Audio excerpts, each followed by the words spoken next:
Salut à tous, c'est Romain de Merci Japon, j'espère que vous allez bien. Bienvenue dans cette nouvelle vidéo. Alors, je suis désolé, j'ai peut-être l'air un peu chelou, mais en gros, je viens de me faire opérer de mes dents de sagesse il y a 2 jours, donc ça me fait encore un peu mal. Mais quoi, j'ai pas trop gonflé, ça va. Mais ça va passer, ça va passer.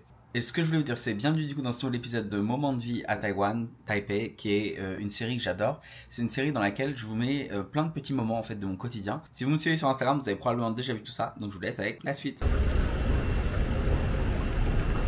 Oh, le train est là-bas, je suis en train de le louper. Il fait pas beau, mais vous savez quoi? Ça c'est un temps parfait, mais vraiment parfait, pour aller profiter des onsen de Shinbeito. Aujourd'hui on s'en va en direction de Shinbeito, qui est, Beito vous connaissez, je vous ai emmené plusieurs fois, mais qui est un endroit où il y a des onsen. Et je ne suis jamais resté dans un hôtel ici avec un onsen. Et je suis tombé sur une offre avec un tarif vraiment très avantageux. Même si c'est dimanche soir et que du coup demain matin je travaille, je vais télétravailler demain matin depuis l'hôtel. Et je rentrerai chez moi entre midi et 2. Vous avez un onsen privé, vous avez le petit déj demain matin, vous avez plein de trucs. Et j'avais besoin de ce moment là où vraiment je vais me déconnecter. Je vais juste vraiment souffler. Aujourd'hui je devais publier une vidéo YouTube et j'en publie pas du coup. Presque comme à chaque fois que je viens à Beito, il pleut de ouf. Juste là vous avez Hôtel Royal Beito, c'est là où je vais rester ce soir. Donc il est vraiment super proche de la station, ça c'est trop bien, t'as juste à traverser. Et là je suis à la recherche d'un restaurant. Vous avez des restos japonais, vous avez des grosses chaînes comme Sukiya, Otoya. Mais j'ai déjà mangé Otoya hier, j'ai déjà mangé japonais. Donc je vais voir ce qu'il y a autour. Et après vous avez aussi tout ce qui est fast food, KFC et compagnie. Mais ça me donne pas trop envie. D'ailleurs c'est drôle, j'ai reçu un message de la part de l'hôtel qui m'a dit: ah, je voulais vous informer que quand vous allez dans les onsen il faut être nu. Et que je suis désolé si ça pose problème, mais vous pouvez pas mettre de maillot de bain. Et ça m'a fait rire parce que je pense qu'en fait ils ont eu des problèmes avec des étrangers. Parce que les Taïwanais et les Japonais, pour eux c'est normal d'être nus dans les onsen, dans les sources chaudes naturelles. Mais en fait je pense que pour les étrangers c'est pas normal. Et même moi avant d'aller au Japon j'étais en mode non mais jamais j'irai dans les onsen, il faut être nu avec les gens. Maintenant j'en ai rien à faire. Mais je comprends que genre tu te poses des questions et tu te dis faut être nu dans les onsen et tout. Ça m'a fait rire ce petit message de l'hôtel. Donc voilà l'hôtel où je reste, l'hôtel Royal Beito. Je trouve que les hôtels à Beito en général sont hors de prix. Ça vaut pas trop leur prix. Mais là du coup j'avais eu un bon prix sur Agoda en dernière minute. C'est pour ça que j'y vais le dimanche aussi. Et franchement, on va voir ce que ça donne, mais je pense que ça vaut le coup juste pour le onsen. Vous pouvez aussi, si vous voulez, réserver des onsen à l'heure. Certains hôtels vous proposent juste 1h30, 2h. Des onsen privés, et c'est très cool.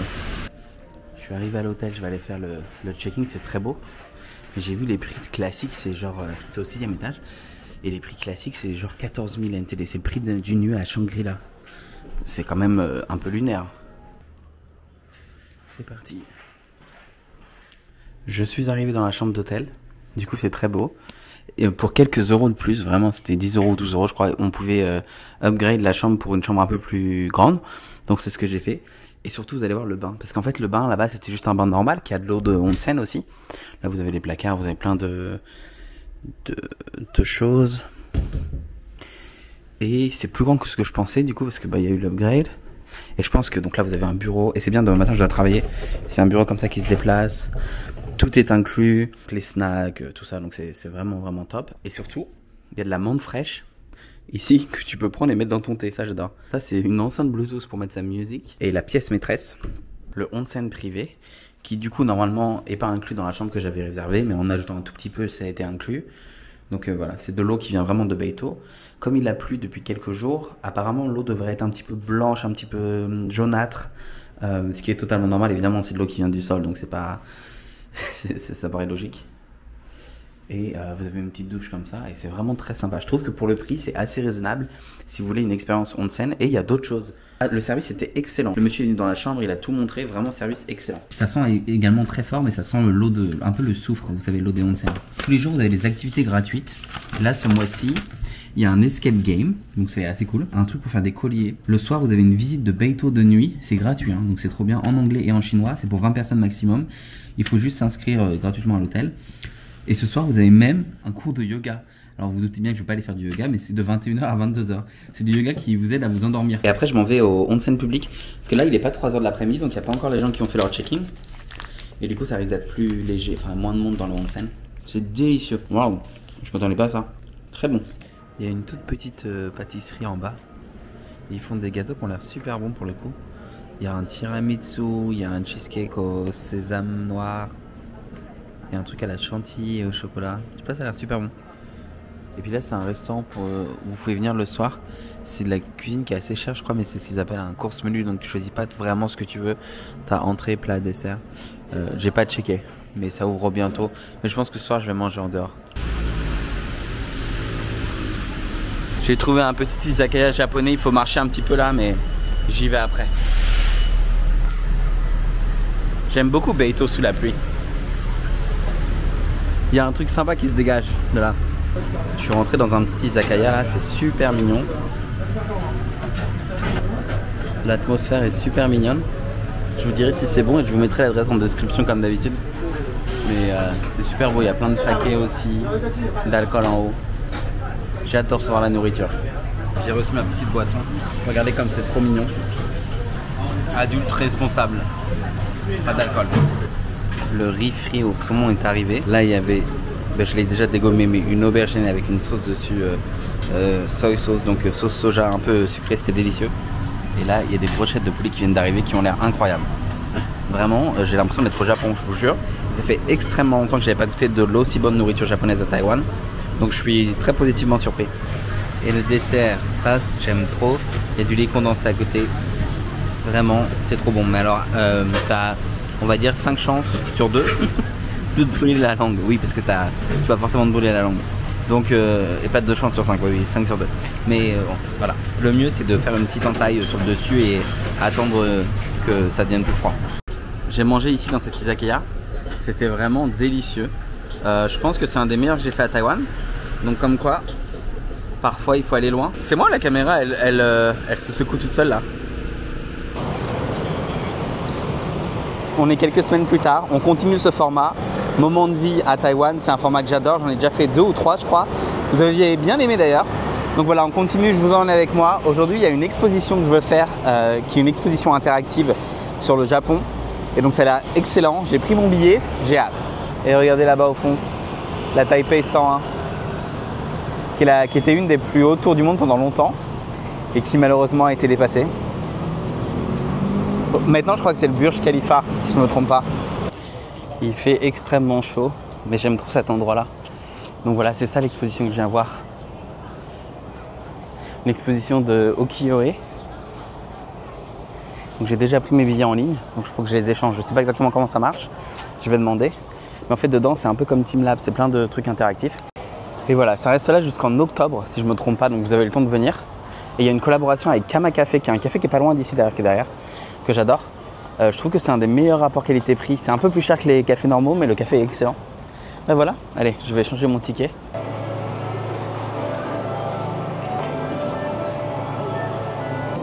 Quand vous arrivez, on vous donne une carte postale comme ça. Vous avez juste à la mettre et en fait, en superposant les tampons, ça va créer... J'appuie fort. Et voilà.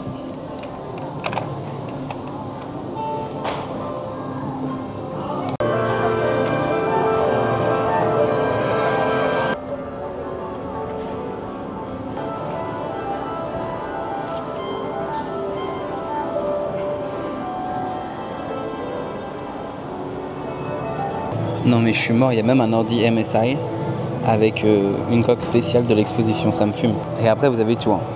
Bagages, sac à main, chiffon, je sais même pas ce que c'est, bref. Il y a du Van Gogh, tout est bon pour vendre. Attendez, là par contre il y a des bols, ils sont super chers, 7000 NTD. Je vous mets le prix en euros, c'est abusé. Par contre je dois avouer que ça, là, ces petits trucs, ces petites tasses en forme de Mont Fuji, c'est super mignon. J'en sors juste, c'était assez sympa, ça valait quand même 15 € le ticket, donc c'est pas à donner, je crois, 13 ou 14 €, ouais. Donc c'est pas à donner. Je sais que l'exposition va être un peu partout, là c'est à Taipei, mais après elle va un peu partout dans le monde. Donc voilà, à voir si ça vous intéresse. Pour le moment, j'ai trouvé ça cool, mais pas transcendant quoi. Au mois d'octobre, une fois que j'aurai fait mon voyage au Japon et mon voyage à Taïwan, j'ai une semaine de vacances en plus et je sais pas où aller. Donc je vais faire des recherches. Récemment, j'ai découvert Palau parce que en fait, Palau, c'est un pays qui reconnaît Taïwan comme un pays en fait.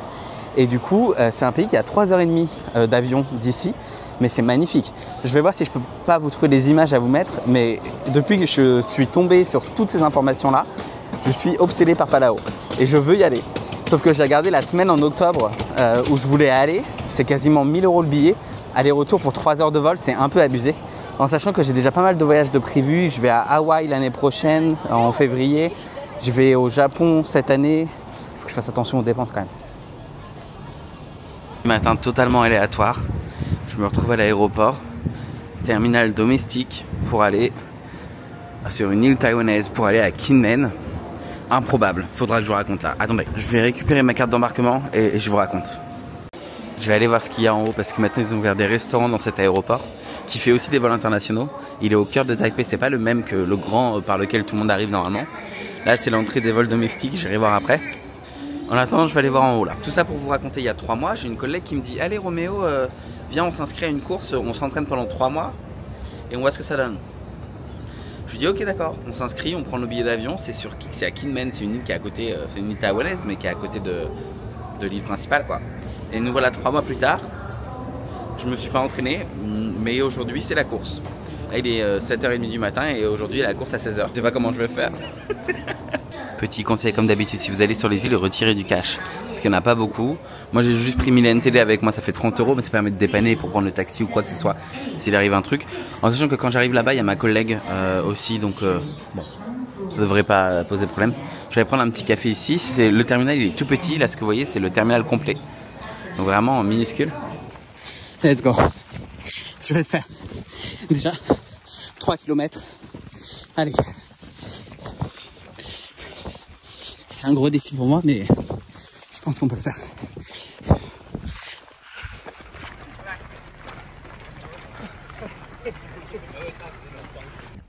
C'est tellement beau.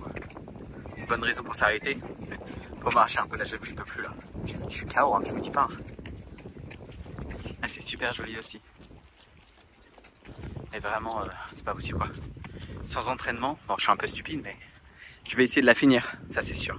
Je vais la finir. Me voilà arrivé, j'ai finalement échangé en fait pour la 6.4 km. Je pouvais pas faire 10. Mais all good, j'ai fini. Putain, je suis trop content. C'est pas facile hein. Je l'ai fait, c'était pas 10.4 km, c'était 6.4, mais je pense que sans aucun entraînement pour une première, c'est vraiment bien. Je suis content. J'ai récupéré mes cadeaux, ils ont donné plein de cadeaux. Et là j'attends ma pote qui elle a fait 10 km, qui normalement va pas tarder à arriver. Parce qu'on s'est croisés en cours de chemin. Parce qu'il y a un moment où tu dois aller sur une route et revenir. Et en fait on s'est croisés, donc elle avait un peu plus d'avance que moi. Je pense qu'elle avait 2,5 km d'avance sur moi. Donc je pense qu'elle devrait arriver d'ici 20 minutes quoi.